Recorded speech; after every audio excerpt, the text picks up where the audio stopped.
Hi, I'm Campbell Such. This is Mindbite Thursday, your weekly dose of the human edge in technology.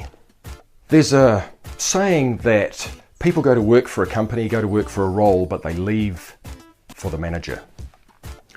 What are you doing as a manager to make sure that you're doing everything you can be to be the person that people want to stay for? What are you doing as a manager and a leader to be the best you can at managing and leading people? Gallup, the global consulting organization and research organization, conducted a worldwide survey, worldwide poll of people looking for what makes a great life. Out of that, one of the key statistics that came out, well, there were two key statistics that came out. The first one was, and it's a shocking one, only 15% of people are engaged or appear to have a great job. And what that means, and what they also found, and what that means is that 85% of people are just going through the motions, or as Gallup, to quote Gallup, actively hate their job, their manager, and the company.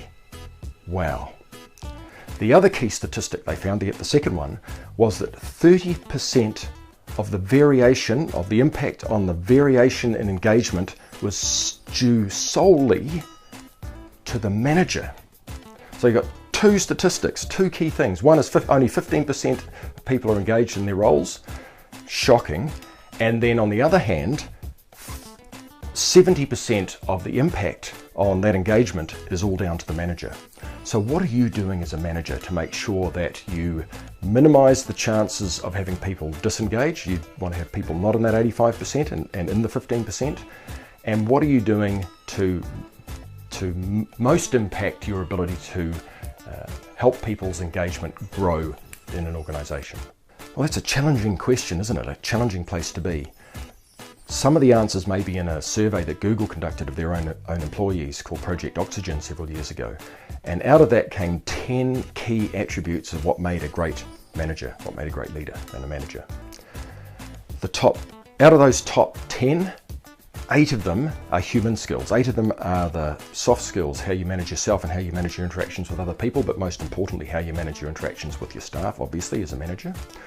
The top 3 were, the first one, being a great coach, coaching your team, coaching your people in your organization to succeed and do better and helping them improve where they're being challenged. Secondly, is to empower your team and not to be a micromanager. While I'm not a huge fan of the term empowerment, it's got so many negative connotations. It is the right term, and to me it's more about giving people the ability to make decisions, to have responsibility, and to hold them accountable. And the third one is to create an inclusive team environment where you are showing concern for the success and well-being of your team members. So the top 3, all human skills, all soft skills. So something to consider and think about very seriously, those top 3 skills, but out of the top 10 that Google identified, 8 of them are all around human skills, around soft skills.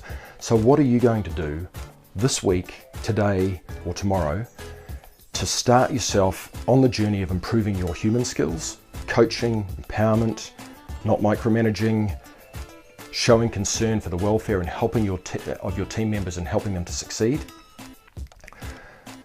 That's the area that I focus in.